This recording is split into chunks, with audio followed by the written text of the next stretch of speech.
of opinions, only one truth. He said he came down from heaven. This is his first claim. I came down from heaven, which means he is superior to all who claim to have a heavenly encounter. Muhammad claimed to go to heaven. Jesus said, I didn't go to heaven. I came down from there. It is my point. I created that realm, and it is my point of origin. It's where I come forth from. At this, the Jews began to grumble among themselves because he said, I'm the bread that has come down from heaven. So Jesus, a lot of the things that he's saying, he's speaking into a Jewish culture. These are people who were raised with the Word of God their whole life. If you were a Jew from the age of 5 until the age of 13, you were educated in the law of God. You were not trained in mathematics. You were not trained in sociology. You were not even trained in languages. You were trained in your own language, but what the Jews trained their children in was the Word of God.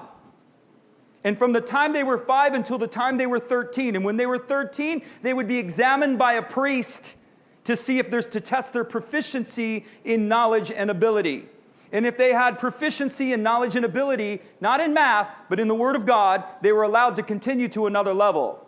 And they would be examined all the way up. And so that's what ends up happening. That's why you have a fisherman like Peter. If you've ever read what Peter says, Peter can quote the Word of God inside and out. Well, how did he know that? Because from the age of 5 to the age of whatever age he got cut off, somewhere along the line they looked at Peter and go, I don't know, man, you're just not going to make it. You know, you might want to think about fishing. Have you ever thought about fishing, Peter? And then you see a guy like Paul who demonstrated proficiency all the way up. And he stood in the Sanhedrin, the council among Gamaliel. He stood among the elders. How was that possible? It was possible because he demonstrated proficiency in the Word of God. And so Jesus is speaking to a culture not ignorant of who he's supposed to be. So a lot of the things he's saying, he's talking their language. And that's why when you and I read it, we kind of go, well, what's the big deal about what he said?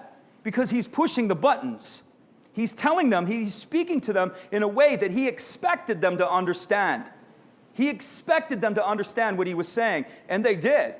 He said, I'm the bread that's come down from heaven. And they were offended. They're like, well, what's the big deal with that?